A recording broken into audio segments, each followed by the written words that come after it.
Welcome to the programme. Today we'll be working with squid. I'm going to be doing two dishes. One of them is a sautéed dish with lemon, garlic and parsley, great for a light lunch or a superb starter. And the other is a grilled squid with a coriander, lime and chilli jam. And with me are my three chefs as usual, James, Sue and Fiona. And we'll be joined later by Susie Atkins, who's going to match some superb drinks to go with our squid. But first I'm off to St Maur's to catch some.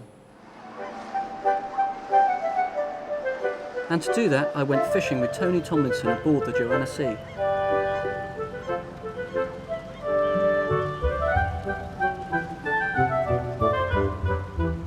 How are we going to catch squid, Tony? We'll catch squid in the normal run of trawling. When we're bottom trawling for sole and other fish, the squid will just be a bycatch. Are they feed and live on the bottom, do they? Yes, they do most of the time in the daylight hours. In the dark, they probably rise up because we don't catch them while we're towing in the dark. I mean, they're interesting creatures. They seem to appear at certain times of the year and then not others. Do they have a short lifespan? Yes, their lifespans within the 12-month period. They breed and then they die. First we see of them is some of them are caught in the mesh of the net, just in the corners of the mesh, and they're no bigger than 3/4 of an inch long. Really? And obviously you don't catch them in quantity because they go through the meshes of our cod ends until they're a marketable size. Are they a precious stock? No, they're not. And what about sort of conservation? Are you allowed to catch the small ones? Oh yes, you can catch anything that stays in the cod end is legal, but we're working a 90mm mesh which allows the smaller fish and the smaller squid to get through. And is squid abundant all around Cornwall? It's reasonably abundant at various times of the year. I mean, it's one of those fish that people always say, oh, I don't like squid, it's rubbery, it's tough, and you know, I've never had that experience. I suppose I've only ever eaten fresh squid and there's nothing like it, is there? No, it's always fresh is best. And what about imported squid? Do sort of they catch it in the same way? Because I know some boats use what they call jigging, don't they? They do, yes. There are boats around here at times in the winter do use jigs. They catch very big squid. Is that what they're fishing for when they use them? Yeah, they fish close to the rocks where the biggest squid tend to congregate. And what's the biggest squid that's been landed here? I don't know. It's probably getting on 3 foot long. God, blimey. And you've caught squid that size as well? We do occasionally catch the bigger ones, yes. So now the nets have gone, Tony, are they on the bottom? Yeah, the net's on the bottom now. The doors have spread the net, and hopefully we'll start shepherding the fish in as we go along. And how big is the opening to the trawl? The actual trawl itself is quite a small trawl. It's only for catching sole and bottom fish in this area. And what sort of depth of water are we in? We're in 35 fathom of water. Is that what this is telling us here? Yeah. And what does this piece of equipment do? I see you're watching that quite a lot. Yeah, it just tells us if there's fish there. It shows us the depth. Shows us how what the bottom is like, whether it's a hard bottom or a sandy bottom. So how long will we trawl for before we think we're getting any fish? Well, a normal tow with this gear would be 5 hours. If we're fishing closer in amongst the harder ground for the soles, then we would probably cut that down to 3. And what, do 1 or 2 trawls per trip? Yeah. So how long would you stay out if you come out fishing and the weather's good? Would you stay out for 1 or 2 days? 1 day at a time. Nearly all the boats here out of St Maur's are day boats. So they won't bother fishing during the night? No. Is there any reason for that? Is the fishing better in the daytime? Fishing is poor at night. Apart from the soles. They come out is the only exception. Yes, they come out and. So fishermen don't break that rule. They tend to just day fishing when the weather allows. And that's right.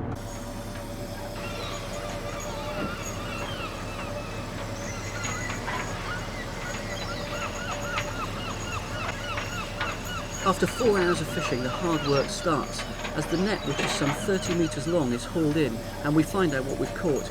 But there's no guarantee there's going to be any squid. Hey, we've got a good bag full. Oh, we got something anyway. Got a couple of lemons. Not a lot, but anyway, there's something there. There's a cod. Some lemons there and all. Let's get this rope in and we can get underway. We can tip the bag then. There's 2 or 3 codling there. Big hake. Big hake. Yeah, nice. Beauty.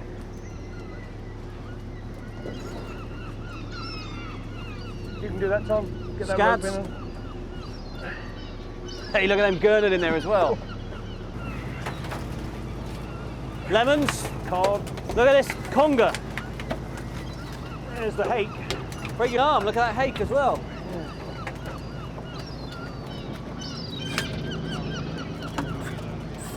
Just look at that John Dory, that's perfect. Doesn't he look great? What a fish that is. And there's more amongst here as well. Seems to be dogfish by the ton, or rock salmon, or huss as it's called. Very popular in fish and chip shops. What else is in here? Oh, look at this, a colourful little thing. Dragonette. A little dragonette. What a splendid fish, almost like the monkfish with his big head and his tail. But they'd be great to eat as well. In fact, all of this would be great to eat. And more of these gurnards. A witch sole as well. A lot of these go off to France and Spain. We tend not to eat them. We tend to stick to the things we know, which is Dover sole and lemon sole. But megrims and witch sole are also very good. And the scad mackerel as well. Again, we don't see many of those, but the Chinese absolutely love them. And look at this. I'm not sure quite what to do with it, but that's a jellyfish. Look at that jellyfish. I'm sure there's something can be done with it. I've seen it on menus in Chinese restaurants. And look at this, right at the bottom. Look at that squid, just look at the colour around the eyes. You can see it's almost translucent, you can see through it. That is beautiful. Look at that. It's great. Yeah, we'll keep the queenish. That'd be lovely. And there was something else which I saw earlier. This is a little tiny cuttlefish, very similar to squid. The Italians love them, but we tend not to eat so many of them over here. But they are lovely. They can be cooked in exactly the same way. But look at that, it's just wonderful. And here, just look at that mackerel. I've not seen one that colour before. They're usually green, but just look at the purples in it. Look at it. That is wonderful. Oh, we've got a pouting as well. Another sole. There's a pouting there, it's another white fish, very similar to sort of cod and haddock. Again, we tend to avoid it, but I just don't know why. I mean, they're gorgeous. But just look at these scallops, they're really superb. And I've got a knife here. I mean, this is food from the gods, Tony. You cannot get fresher than this. No. I mean, just look at them. Just look at them. Do you want a bit? No, no. You catch them, but you won't eat them. I could not.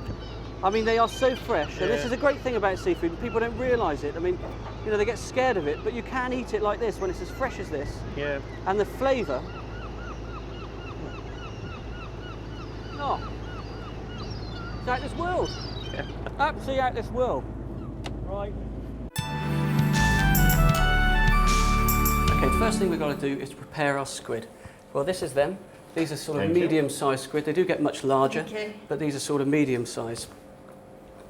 The thing about buying squid is you need to look for white flesh. It can't be purple. After a few days it turns purple and you lose that freshness to it. I mean, that is lovely and white, you can see for yourself. Now, everything on the squid's edible apart from the gut in the body. Right. So to do that, what we do is we just grab the tentacles in one hand and the body in the other and just give it a tug, okay?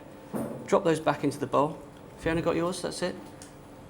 Now you can see Fiona's broken the ink sac there. Squid does have an ink sac, which is great to use in cooking as well, but if you do break it while you prepare it, it just makes a mess. It's harmless and it's fine. So once we've got a bug, just pop your tentacles in there, Fiona, okay? The next thing you've got to do is to remove what they call the quill. So if you just put your finger inside here, nice experience, just put your finger straight inside there and like just feel it. It's like a bit of plastic, it looks like a pen, there it is. Gosh. That's it, they're ready to go. You've got those out easy enough. You can see those washed up on the beach, so that goes straight in. All right, the next thing you've got to do is just take the body and just move all the gut to the end. A little tip is that if sometimes you get a lot of grit and sometimes small little whole fish get stuck in there, if you just take a knife and nip off the end and run it under a cold tap, everything drains through and washes it all out, and that's particularly good if you want to cut the squid into tentacles. Then you just need to remove the skin, and you can just pick that off. It comes off nice and easy, but you don't have to. I mean, I don't mind the skin. I think it can look quite nice on there as well. Yeah, that's right. So when you've got your squid, it's there. Just wash yours off, Fiona, because you've burst your ink sac. I mean, it's not a problem. No. It won't stain. It's completely harmless, but it just makes an easier job if you can. Yeah. So there's our squid body. And then what we've got is the tentacles and the gut. Now, the tentacles are really good to eat. And if you haven't already burst your ink sac, the way to get those off is just take a knife and cut them just below the eyes. That means you keep the ink sac intact, no mess. And we've got our tentacles, and we just turn them inside out. And inside is a little beak, which you can just have already taken out. But it usually just sits in there And that's it. And that's the squid ready prepared for the pan. So if you could just cut those. Yeah, just below the eyes, James. Just there. Oh, there. Yeah, just on the tentacles. Yep, you got it. That's it. And you've got your squid. Turn them inside out. Put your rubbish in the bowl. Okay. So that's it. All ready to go. Which I side's the haven't beak got a little in? beak The in. beak, if you turn it inside out. There we are. You've already cut yours out, James. That's it. But there you are. Your squid's all ready I've to go. already cut Yours is mine all out. ready to go. Yours is ready to go. That's it. Easy. Most people's experience of squid is tough, rubbery rings. That's because squid is often frozen, but good fresh squid like this is really tender and it needs nothing more than just sautéing, which is what we're going to do with this dish.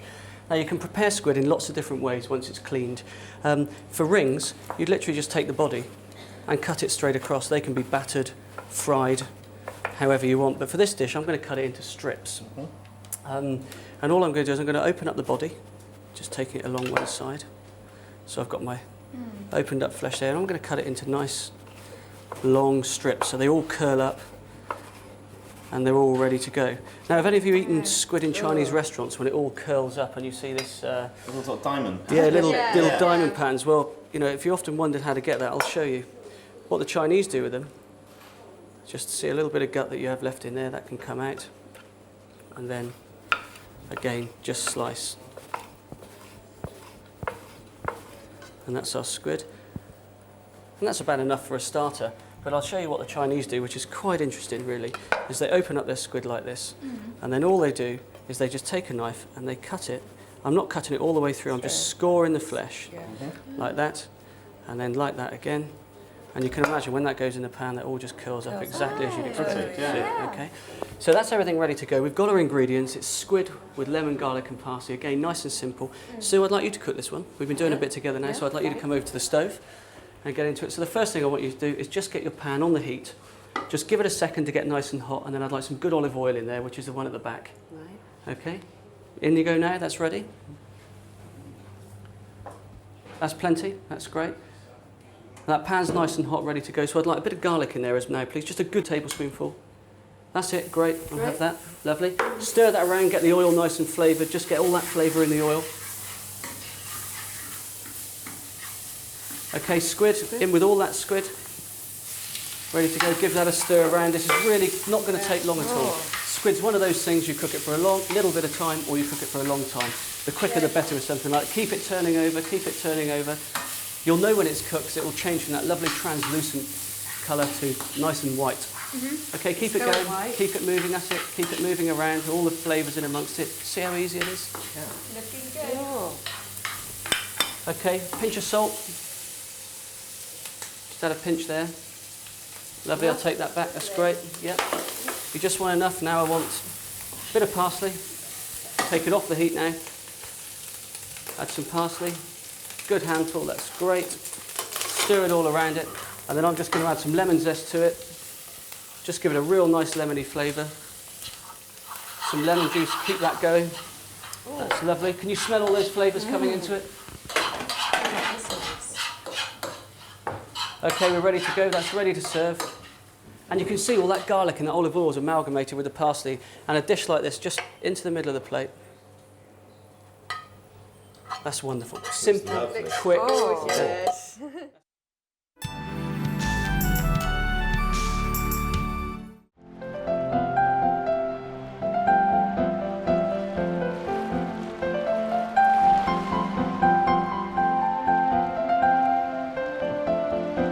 Just around the corner from St Mawes is the tiny fishing cove of Port Low. There are still a handful of boats like these that work from here and land their catch daily. And even the post office doubles up as a restaurant and tea rooms. But the place I've come to look at is the Luggar Hotel, where I'm going to talk to the chef Franz about what he does with local squid. Franz, this really is the most delightful spot. I mean, there's boats unloading down here right now. Do you buy much fish from these guys? Yeah, I buy daily fresh. Every morning he comes in. Cod, crab, lobsters. Everything is fresh every day. Yeah. Is there lots of local squid around here? Because I mean, it looks like it could be a kind of squid environment. Really. We got some coming this morning, squid, and I'm gonna stir fry it with chili, garlic, ginger, and I serve it with saffron rice and vegetables with it, fresh vegetables. I mean, do you sell much fish in the hotel here? Absolutely. We've got a full house at the moment, and 80% eats fresh fish, I mean, almost you come here expecting it, don't you? I mean, you're right on the waterfront. I mean, Brilliant, it's, yeah. you know, it's just great. Can't get any fresher than that. And you serve whole fish too? We serve whole fish, we serve lobsters and dressed up lobsters, hot lobsters, thermidor, Lovely. fresh crabs on a daily basis. What about shellfish like scallops and things like that? Do you have them We here get as well? those too, yes, we do. We charcoal scallops with various ingredients. I mean, these tables up here, I mean, fantastic. I mean, the views are just great. I couldn't think of anything nicer than sitting out here with a roasted sea bass or something like that. Nice and relaxing, absolutely. Lovely. Yeah. And is sea bass one of the fish that is landed here? It is indeed, yeah. We get any size from £1, 1.5 pounders, and it's really nice. I mean, for me, the best way of cooking fish is, you know, simplicity is the key. Is that how you serve your fish here? Absolutely, yeah. Fresh off the sea, into the frying pan. So what sort Basically, just plain cooking. That was a lovely way they cooked squid at the Luggar Hotel. It really was a perfect setting, just sat there over the beach. Chili, coriander, ginger, all those sort of oriental flavours do work well with squid. I mean, it's really nice, just quickly stir-fried. He served a lot of vegetables with his. I'm going to leave it a little bit simpler. It did work with the vegetables really well, but this is nice and simple. And I've made my chili sauce by making what I call a jam. And what I've done is I've put some ginger, some chili, some tomatoes, some garlic, and a little bit of fish sauce into a food processor. Just got a nice puree all together, put it into a pan, had some red wine vinegar and some caster sugar, and then just simmered that for about 40 minutes. Like a savoury jam then, really? It is like a Yeah. savoury Yeah. jam, yeah, it's Yeah. lovely. And there's no quantities to the flavours here. I mean, it's just get the taste right. It should be chilli, sweet and sour, that sort of thing. It's great. There's a lovely accompaniment nice, to squid. doesn't It's gorgeous. Now I'm going to start cooking, and what I've got is my squid, which I've just opened up, and we're going to cook it much in the same way as we did the last dish, with a little bit of oil in the pan, nice and hot. Just get that together. And I'm going to season my squid first, just so it's all in there ready to go. And I've got a few tentacles as well, because they're great to eat. And I'm going to keep it whole as a piece. That can go in. Again, just a few seconds in the pan. I mean, this is one of those dishes that works fantastically well on a barbecue. Those little indoor barbecues you get, I always keep one out the back. Always keep one out the back of the kitchen, so I use it as part of my kitchen. Or those grilled trays that you get on the pan, on the stoves that you can use, the metal ones. Yeah. They work really nicely. But I'm just going to cook it. Press it down well so it cooks all the way through. Turn it over.